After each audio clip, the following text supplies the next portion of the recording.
ধাঁধায় পড়ে গেল দুর্গানাথ। দীক্ষা যে একবার হয়েছে, আবার দীক্ষা নেবে কেমন করে? কিন্তু এও যে অপরিহার্য। ঠাকুর হয়েছেন এখন জীবনের অঙ্গ।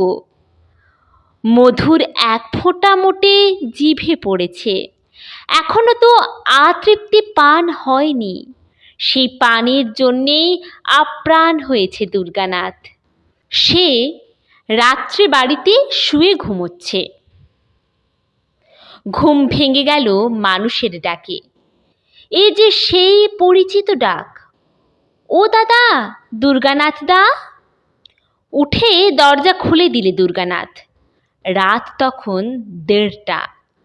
দেখে লণ্ঠন হাতে দাওয়ায় দাঁড়িয়ে ঠাকুর। এত রাতেও তুমি এসেছো? একসঙ্গে আনন্দ আর বিস্ময়। বললে, তোমার কথাই আজ ভাবছিলাম, আজ তো ওদিকে যাওয়া হয়নি। আহ্লাদে আলিঙ্গন করল ঠাকুরকে। ঠাকুরও আলিঙ্গন দিলেন দুর্গানাথকে। বললেন, আমিও তো আপনার কথাই ভাবছিলাম। আজ যাননি, মনটা তাই ভালো লাগছিল না। শুয়ে পড়েও ঘুম হলো না, তাই তো দেখতে এলাম। আমার জন্যেই তোমার এত ভাবনা? দুর্গানাথের মন আনন্দে আটখানা হলো সেই ভাবনায়। কিন্তু তোমার যে বড় কষ্ট হলো। কষ্ট কোথায়? হাসি দিয়ে জানিয়ে দিলেন, এই তো তার পরম আনন্দ। এই তার সুখের স্নান সরোবর। জীবের জন্যে এমনই ভাবনা করে চলেছেন জীব পাবন ভগবান। আঁখিতে তন্দ্রা নেই, কোলে না তুললে সুখ নেই। হাত ধরে মোড়ায় বসিয়ে তামাক সেজে দিলে দুর্গানাথ। ঠাকুর খেতে চান না। আপনি বড়, আপনিই আগে খান। দুর্গানাথও ছাড়বে না। না, তুমি আগে না খেলে আমি খাবো না। তা কি করে হয়? তা হয়, তুমি যে আমার অতিথি। অতিথি সেবন না করিয়ে আগেই নিজে সেবন করব কেমন করে? হেসে হুঁকো হাতে নিলেন ঠাকুর। তামাক খাওয়া শেষ হলে ঠাকুর উঠে দাঁড়ালেন। এবার তবে আসি। চলো, আমিও যাই তোমার সঙ্গে, দুর্গানাথ বললে। একা একা ভালো লাগছে না আমারও। বাড়ির লোককে দরজা বন্ধ করতে বলে দুর্গানাথও বেরুলো ঠাকুরের সঙ্গে। বাড়ির কাছে এসে ঠাকুর বললেন, আপনি ওই 5 চালায় যান, অনন্ত আছে ওখানে। আমি একটু বাড়ির ভেতর থেকে আসি। লণ্ঠন নিয়ে ঠাকুর চলে গেলেন বাড়ির দিকে। দুর্গানাথ 5 চালার বারান্দায় উঠে শিকল নাড়া দিয়ে ডাক দিলে, অনন্ত খুড়ো, ওঠো, দরজা খোলো। ভেতর থেকে দরজা খুলে দিলে। কিন্তু এ অনন্ত কোথায়? এ যে ঠাকুর নিজে। অনন্ত উঠে দাঁড়িয়েছে ঠাকুরের পিছনে। এ ঠিক দেখছে তো দুর্গানাথ, ঠাকুর যে বাড়ির মধ্যে গেলেন। ভালো করে চোখ রগড়ে নিলে দুর্গানাথ। না, এ ভুয়ো নয়, ঠিকই দেখছে দুর্গানাথ। বিস্ময় কেটে গেলে তখন বাক স্ফূর্তি হলো। আরে, তুমি যে বাড়ির ভেতরে গেলে, তার মানে আমাকে সঙ্গে করে এসে নিজে এইমাত্র বাড়ির ভেতর ঢুকলে, আবার এখন দেখছি ঘুম থেকে উঠে দরজা খুলে দিচ্ছ। হো হো করে হেসে উঠলেন ঠাকুর। কি যে সব বলছেন! আকাশ থেকে পড়ে দুর্গানাথ। আরে, এই আগে তো আমার বাড়িতে বসে গল্প করে তামাক খেয়ে এলে, তোমার সঙ্গেই এলাম বেরিয়ে। আর এখন কিছুই বুঝতে পারছো না? না, সত্যি না দাদা, আমি তো ঘরে শুয়ে। জিজ্ঞেস করুন এই অনন্তকে। অনন্ত বলবে কি? সেও অবাক। দুর্গানাথ এসব বলছে কি? ঠাকুর তো ওর ডাক শুনেই দরজা খুলে দিতে উঠেছেন। কোনটা বিশ্বাস করবে দুর্গানাথ? বাড়ির লোকও যে দেখেছে ঠাকুরকে, এত রাত্রে ডাকাডাকি শুনে তারাও উঠে এসেছিল ব্যাপার কি দেখতে, আর এখন বলছে না, ও যায়নি মোটে। বিস্ময় বিমূঢ় হয়ে দাঁড়িয়ে রইল দুর্গানাথ। এই কি অদ্ভুত লীলা! শ্রীকৃষ্ণ গিয়েছেন রাসে, চক্রাকারে গোপীমণ্ডলে ঢুকে দুজনের কণ্ঠালিঙ্গন করলেন, কিন্তু প্রত্যেক গোপী দেখলে শ্রীকৃষ্ণ তারই কাছে, তারই কণ্ঠ ধারণ করে রাস করছেন। কলকাতার জানবাজারের বাড়িতে দুর্গোৎসব হচ্ছে মথুর বাবুর। এদিকে হৃদয়ের গাঁয়ের বাড়িতেও পুজো। হৃদয় মামাকে এসে বললে, মামা, পুজো করছি, তোমাকে কিন্তু গিয়ে থাকতে হবে পুজোর কাছে। রামকৃষ্ণ মত দেন না, তোর আবার পুজোর দরকার কি? যতক্ষণ ঈশ্বর লাভটা বাকি ততক্ষণই না ওসব। স্বামী যতদিন বিদেশে থাকে ততদিনই বধূর প্রত্যাগমন প্রতীক্ষা, কাছে পেলে আবার কি, তখন স্বামী সেবা, এখন ঈশ্বর সেবা করো। কিন্তু হৃদয় মানল না। 3 বছর করেছে, আরও করবে। আবার মামাকে না পেলেও পুজোর আনন্দ নেই। ধরলে তোমাকে যেতেই হবে, তুমি না গেলে মর্মে মরে যাব আমি। শেষে কথা দিলেন, যা, আমি থাকবক্ষণে পুজোর সময়। এদিকে মথুর বাবুর বাড়ির পুজোয় রামকৃষ্ণকে থাকতে হবে নির্ঘাত। যথাসময়ে রামকৃষ্ণকে জানবাজারে নিয়ে গেলেন মথুরবাবু। সেখানে পুজোর মহা সমারোহ। যেমন আয়োজন তেমনই হবেও লগ্ন মাফিক, কাঁটায় কাঁটায়। এদিকে হৃদয়ের হলো গাঁয়ের ব্যাপার। এক জমিদার বাড়িতে ছাড়া ঘড়ি নেই প্রায় কারো বাড়িতে। পুজোর লগ্ন সংকেত দেবে জমিদার বাড়ি থেকে তোপের আওয়াজ করে। সেই আওয়াজ অনুসারে পুজো বসবে অন্য সব জায়গায়। হৃদয় শুধু ঘর বার করছে, পুজোর সময় হয়ে এলো, এখনই তোপ ডাকবে জমিদার বাড়ি থেকে। তবুও মামা এখনো এলো না, কিন্তু কথা তো দিয়েছে আসবে বলে। মামার তো কখনো কথার খেলাপ হয় না। এমন সময়ে জমিদার বাড়িতে তোপধ্বনি শেষ হলো। এবার তাহলে পুজোয় বসতে হয়, কিন্তু মামা কই? মামার অনুপস্থিতিতে তাকিয়ে দেখে সামনেই মামা দাঁড়িয়ে। রামকৃষ্ণ এসে গিয়েছেন হৃদয়ের পুজোর কাছে। মনের আনন্দে পুজোয় বসল হৃদয়। মথুর বাবুর কাছেও রামকৃষ্ণ, হৃদয়ের কাছেও রামকৃষ্ণ, একসঙ্গে সশরীরে জানবাজারে আর শিওরে। লঘু ভাগবতামৃত একে বলেছেন ভগবানের প্রকাশ। শ্রী চৈতন্যও এমনই প্রকাশ দেখিয়েছিলেন। কাটোয়ায় কেশব ভারতীয় কাছে সন্ন্যাস দীক্ষা নিয়ে তখন নীলাচলে গিয়ে বাস করছেন, কিন্তু মায়ের কথা ভুলতে পারেননি। মা হলে কি হবে, মাও আবার কৃষ্ণ ভক্ত। মাকে না হয় প্রবোধ দিয়ে এসেছেন, কিন্তু ভক্তকে বঞ্চিত করবেন কেমন করে? সেদিন মাঘ সংক্রান্তি। নবদ্বীপের বাড়িতে ক্ষীর পিঠে পায়েস সাজিয়ে শ্রীকৃষ্ণকে ভোগ নিবেদন করে সামনে ধ্যানস্থ হয়ে বসেছেন সচিমা। যে কৃষ্ণ সেই চৈতন্য। মা ভোগ দিয়েছেন, আর রইতে পারলেন না। সশরীরে নিমাই এসে নিবেদিত ভোগ ভক্ষণ করে গেলেন। মা ভাবলেন, এই বুঝি স্বপ্ন, নিমাই তো আমার নীলাচলে। দামোদরকে দিয়ে বলে পাঠালেন শ্রীচৈতন্য, ও স্বপ্ন নয়, আমি খেয়েছি নিজে। দেখলে না, পাতের খাবার সব নিঃশেষে খেলাম।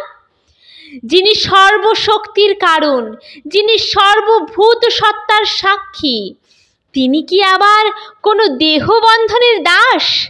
ভক্তের হৃদয় পদ্মদলে তার নিত্য পদসঞ্চার। যেখানে খুঁজবে সেখানেই তিনি। এই লীলা তো শুধু তাঁরই সাধ্য। দ্বিধালুপ্ত চিত্ত হলো দুর্গানাথ। ভাবলে দয়া করে তিনি ধরা দিয়েছেন, তিনি অসীম দয়া দেখিয়ে ধরা দিয়েছেন। এবার অশেষ আনন্দে চেপে ধরবার পালা। পায়ের উপরে লুটিয়ে পড়ল দুর্গানাথ। প্রথিত প্রশ্ন হয়ে পদচ্ছায়ার প্রার্থী হলো, ভিক্ষার্থী হলো ভিন্ন সন্দেহ হয়ে। আমার কালীও তুমি, কৃষ্ণও তুমি, আমার সংকোচ সন্দেহ ঘুচেছে, এবার পদাম্বুজে স্থান দাও। দ্বিধার দোলায় দুলছিল, এবার প্রত্যয়ানন্দে স্থির হলো। সকালে উঠে মার কাছে গেল দুর্গানাথ। আতপ চাল ভেজা জল আর মধু খেতে এমনই রোজই আসে মার কাছে। আজ বললে, মা ওষুধ খাবো পরে, আমাকে আগে নাম দিতে হবে।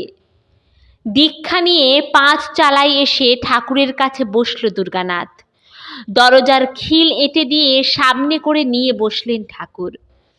মা দীক্ষা দিয়ে পাঠিয়ে দিয়েছেন, ছেলের কাছে যাও, এবার ওখান থেকে সব শুনে মেলে নাওগে।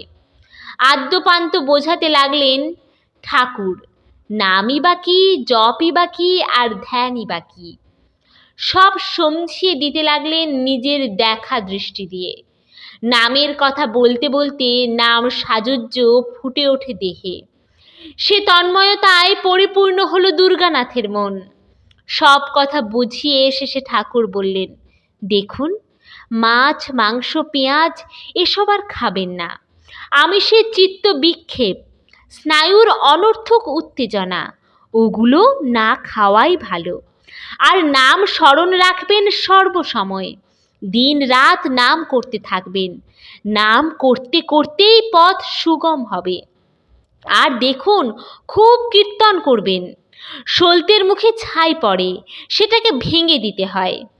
ঈশ্বর ধ্যানেও অবসাদ আসে, কীর্তন করে সেটাকে ভেঙে দিতে হয়। ঠাকুর তখনও আড়ালে। মহারাজ সাহেবকে ধ্যান করা হয় তখন। দুর্গানাথ নাম নিয়ে মহারাজ সাহেবের মূর্তি ধ্যান করতে আরম্ভ করল। কিন্তু এসব আবার কি হতে লাগলো? এক করতে গিয়ে আরেক হচ্ছে কেন? আবার দৌড়ে গেল অনন্তের কাছে, বললে, এসব কি হচ্ছে? মহারাজ সাহেবের ধ্যান করতে গিয়ে অনুকূলচন্দ্রের মূর্তি এসে হাজির হচ্ছে কেন?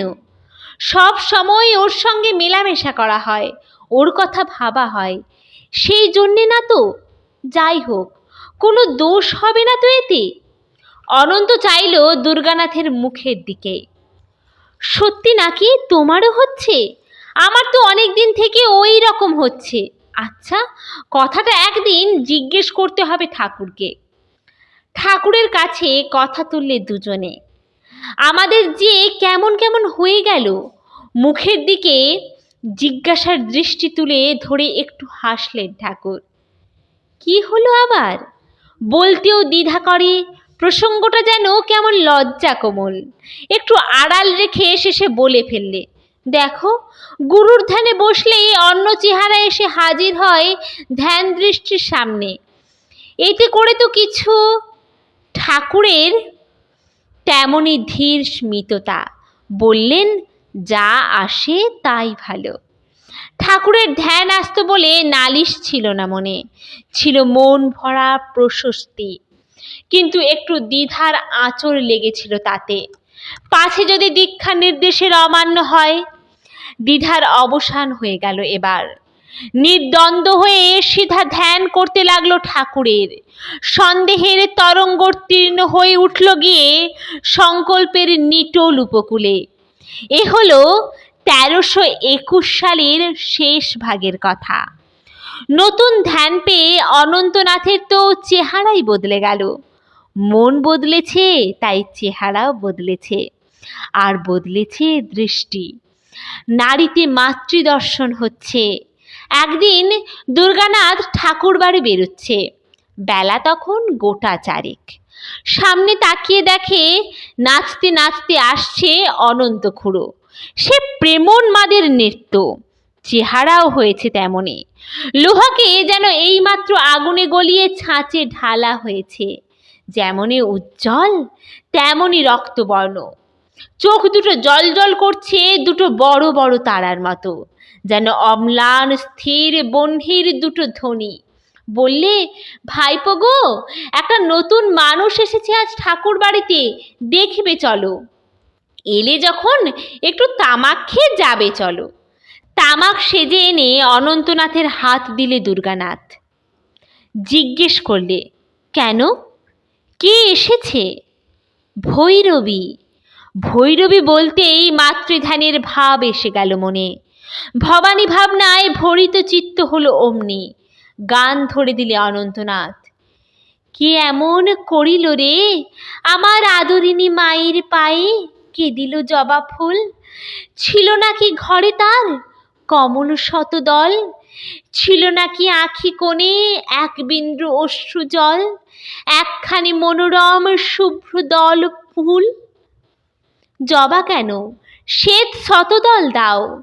ঠাকুরজি আমার শুচি শুভ্রের ভক্ত। জবা হলো করালি। ঠাকুর আমার জীব পালি। ঠাকুর আমার স্নেহের সাগর। ঠাকুর আমার প্রলয়ঙ্কর নন। ঠাকুর আমার ক্ষেমঙ্কর।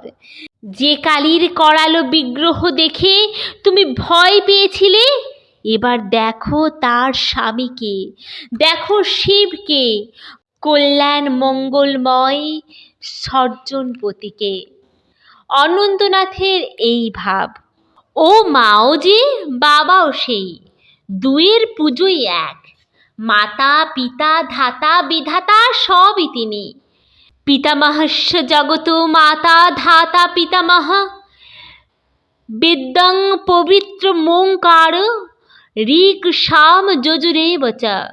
সবই তিনি। দেখলে এক ভৈরবী এসেছে ঠাকুর বাড়িতে। গৈরিক বেশা, লাবণ্যবতী, এক সন্ন্যাসিনী।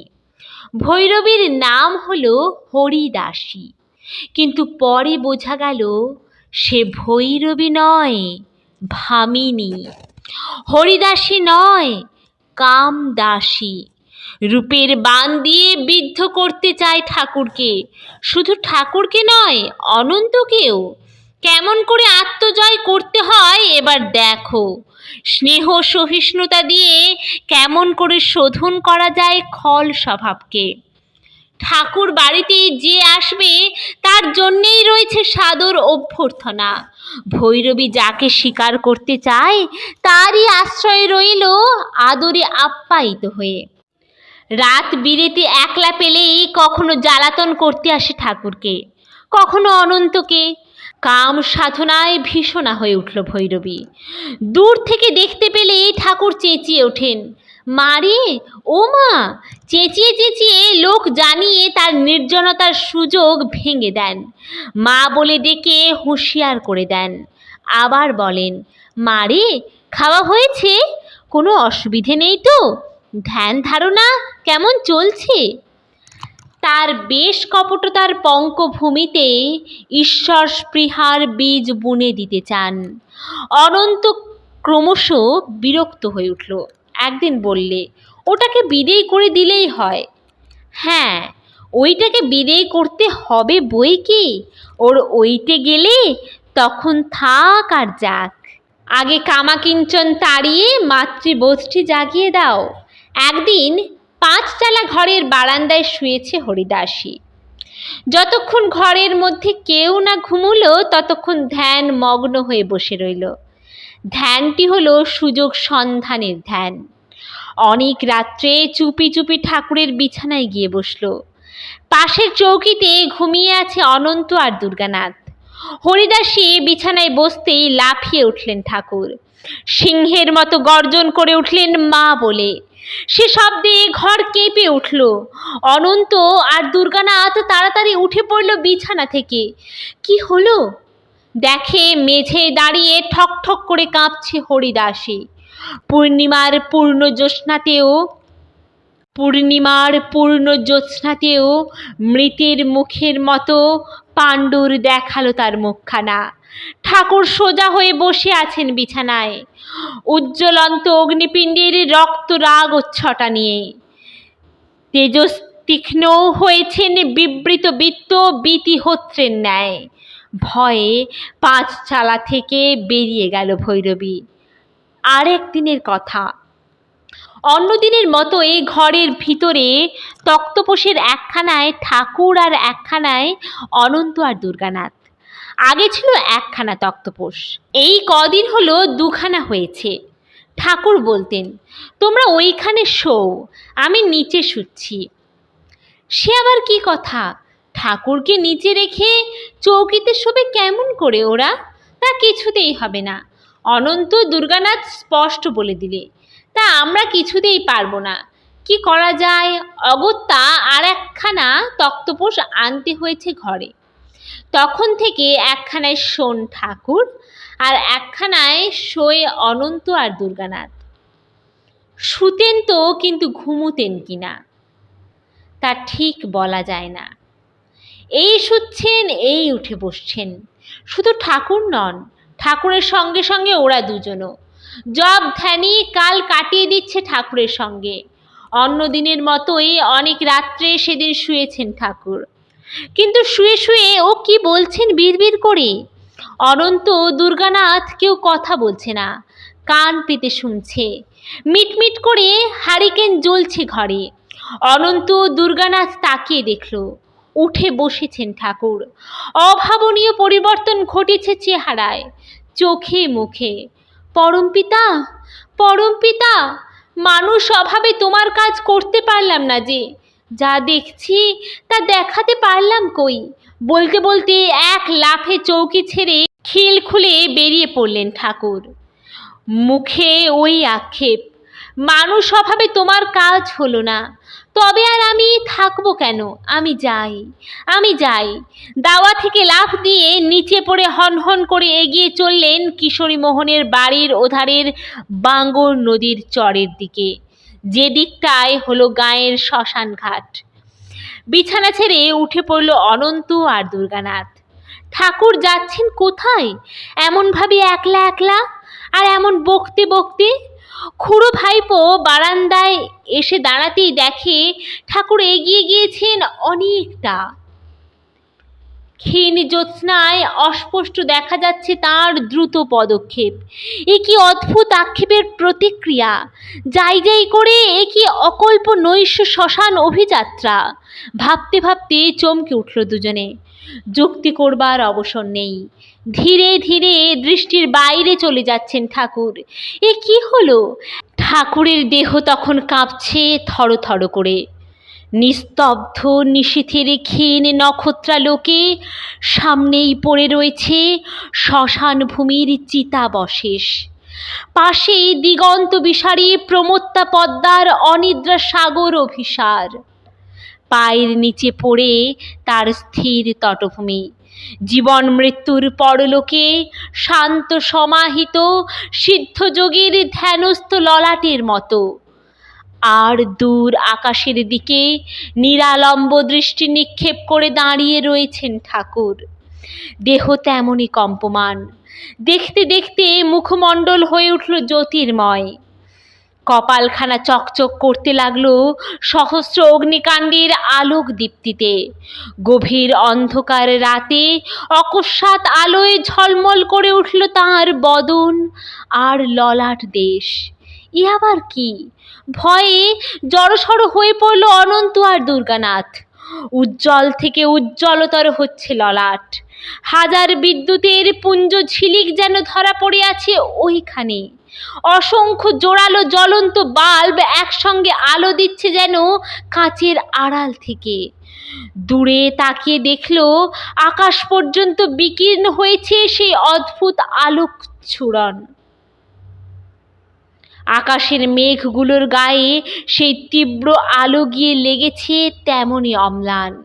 মেঘের স্তরে স্তরে তার আবার বিচিত্র প্রতিফলন। উজ্জ্বল শ্বেত, হলুদাক্ত নীল, গোলাপি নানা রঙে উদ্ভাসিত হয়েছে সামনের আকাশখানা।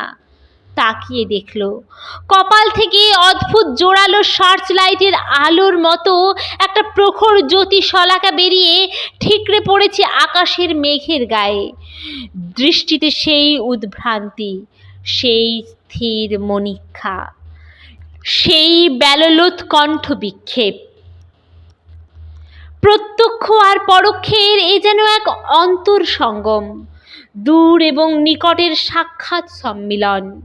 যেন জীবন মৃত্যুর জয়ভূমিতে দেহ এবং দেহের আবেগ আলিঙ্গন।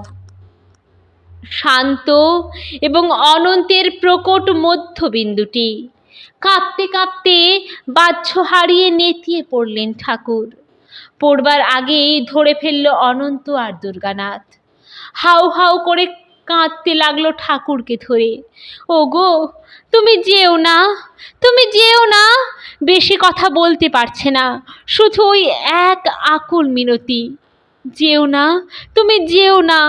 তুমি যা বলো তাই করব, তুমি থাকো, তুমি যেও না।